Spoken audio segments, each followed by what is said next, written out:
Bapak Ibu Saudara yang terkasih di dalam Tuhan, pagi menyapa kembali hadir bersama dengan saya Pendeta Lintang Anggraini.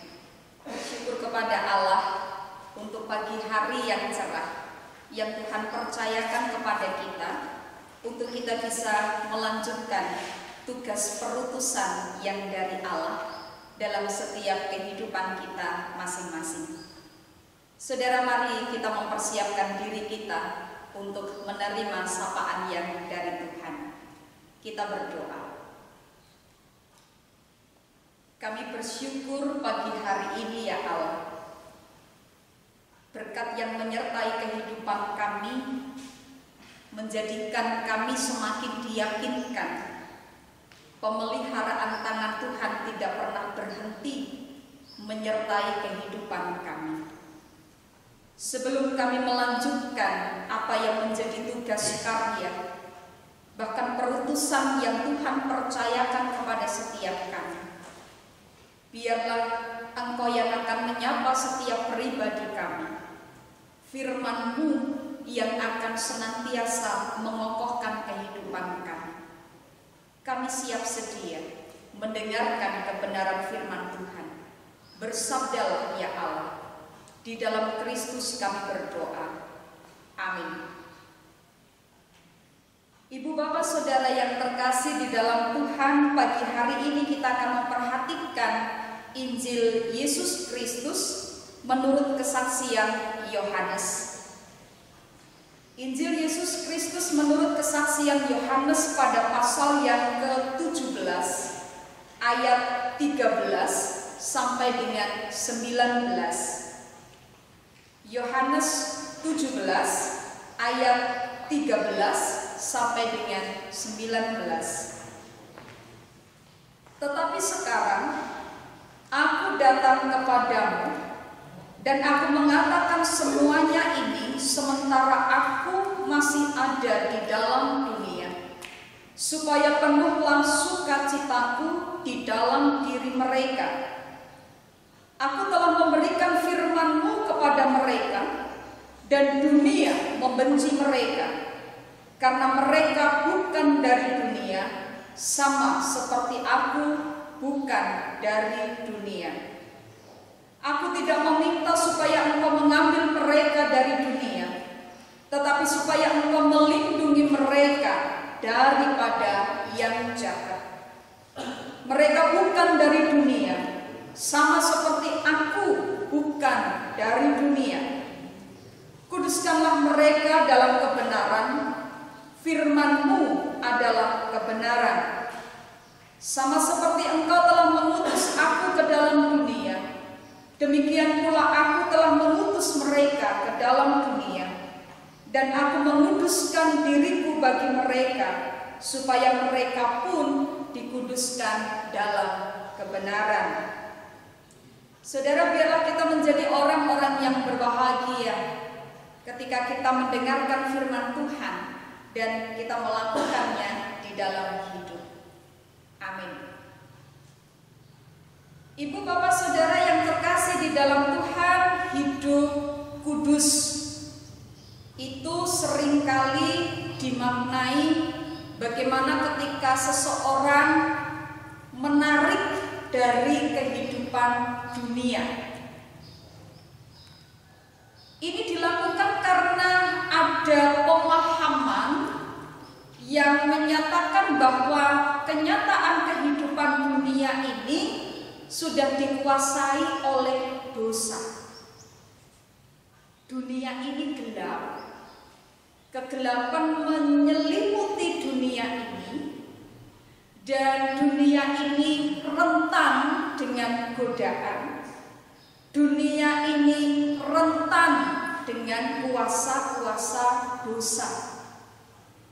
Nah, itu sebabnya supaya kita terhindar dari godaan, supaya kita tidak terjatuh dalam dosa, maka kemudian orang menarik diri dari kehidupan dunia untuk bisa menjadi kudus.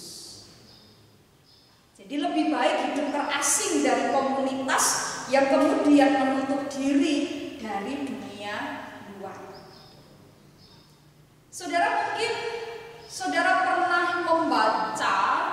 mendengar sebuah pengalaman dari seorang yang bernama Daniel Suelo.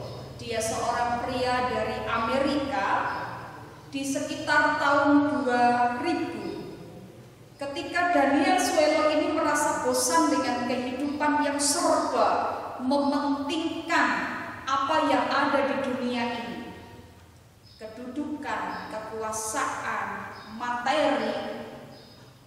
Lalu ia mencoba untuk mengambil keputusan yang terbesar dalam hidupnya dan meninggalkan semuanya itu, dan kemudian dia memilih untuk tinggal di dalam sebuah gua.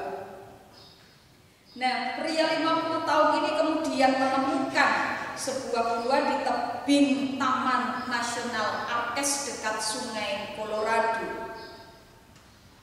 Di dalam gua itu ia membangun seperti sebuah rumah yang akan ia tempati. Bagaimana ia memenuhi kebutuhannya? Ia mengandalkan Sungai Colorado dan ia mengandalkan apa yang dihasilkan oleh alam.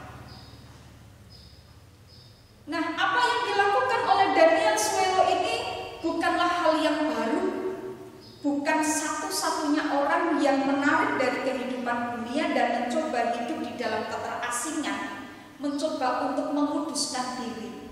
Karena sepanjang sejarah ada banyak orang, ada banyak kelompok juga yang meninggalkan dunia dengan berbagai alasan mereka. Para penganut gnostik yang juga hidup dalam kehidupan asketis, kelompok Esseni yang juga membentuk sebuah komunitas di sekitar Laut Mati. Itu yang biasanya dilakukan orang-orang untuk bisa menjaga kekudusan. Saudara perhatikan ayat dari surat Yohanes 1 Yohanes 2 di ayat 15 sampai dengan 17. Di sana dikatakan begini: janganlah kamu mengasihi dunia dan apa yang ada di dalamnya. Jikalau orang mengasihi dunia, maka kasih akan Bapa tidak ada di dalam orang itu. Sebab semua yang ada di dalam dunia, yaitu keinginan daging dan keinginan mata serta keangkuhan hidup, bukan berasal dari Bapa, melainkan dari dunia. Dan dunia ini sedang lenyap dengan keinginannya, tetapi orang yang melakukan kehendak Allah tetap hidup selama-lamanya. Nah, saudara, ayat ini yang biasanya dipakai sebagai dasar untuk orang-orang atau kelompok hidup dalam kehidupan asketis mereka. Apa ya begitu? Kita membuat kehidupan kita kudus dan kita menarik diri dari dunia. Mari memperhatikan apa yang menjadi bacaan kita bagi hari ini. Mari memperhatikan ayat yang ke-15.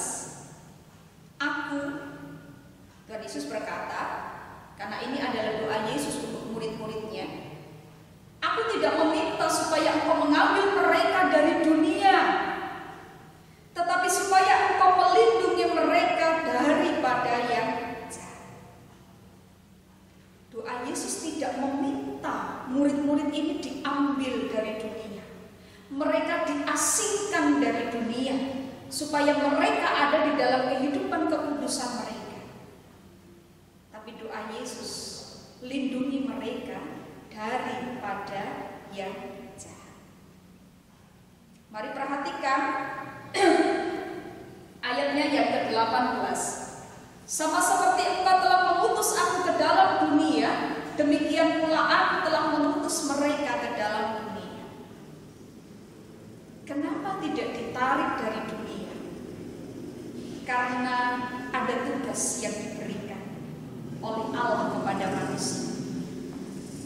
Tetap ada di dunia ini, tidak menarik mereka dari dunia, tetapi melindungi mereka untuk mereka bisa melakukan banyak karya yang ditugaskan Allah bagi kehidupan mereka satu persatu. Seorang spiritualis modern namanya Thomas Merton, dia berkata, kita bertemu Allah dalam kesucian dan kontemplasi, bukan sebagai seorang pertapa atau orang yang mengasingkan diri dari dunia.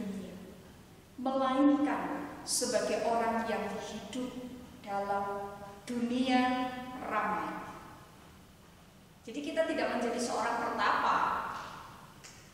Kita tidak menyendiri di dalam kesunyian, tetapi kita tetap berada di dalam dunia yang penuh dengan kebisingan. Jadi bagi Merton, dunia dalam segala hal yang ada padanya bukan untuk dihindari, tetapi justru dalam dunia inilah kita dipanggil untuk menunjukkan kehidupan dalam kekudusan. Oleh karena itu, saudara yang terkasih di dalam Tuhan, tetap kerjakan. Mari tetap berkarya dalam perutusan Tuhan di dalam kehidupan kita. Siapapun kita, sebagai karyawan, sebagai pegawai, sebagai petani, sebagai pedagang, sebagai guru, sebagai ibu rumah tangga sekalipun, kita tetap ada di dalam dunia yang penuh kebisingan dan keramaian. Kita tidak akan menyepi. Tetaplah jaga kekudusan kehidupan kita, dan Roh Kuduslah yang akan memampukan kita. Kita akan tetap berkarya di dunia, tetapi fokus kita bukan pada dunia. Fokus kita kepada tugas perutusan yang dipercayakan kepada kita. Selamat berkarya dalam dunia ini. Tuhan memberkati kita. Amin. Mari berdoa. Kami berserah untuk kehidupan kami, tetap di dalam dunia dengan segala hal yang ada. Kami percaya Allah yang akan melindungi kehidupan kami ketika kami memfokuskan hidup dan kehidupan kami bukan pada dunia, tetapi kepada Allah. Dan biarlah kami bisa melanjutkan tugas karya perutusan yang dari Allah, yang dipercayakan kepada setiap kami, supaya dari segala sesuatu yang kami kerjakan boleh mendatangkan berkat. Tetap menyerahkan kehidupan kami di dalam setiap karya kami. Di dalam Kristus kami berdoa. Amin. Saudara, kiranya kasih karunia Tuhan Yesus Kristus dan kasih Allah di dalam persekutuan Roh Kudus menyertai kita semua. Amin.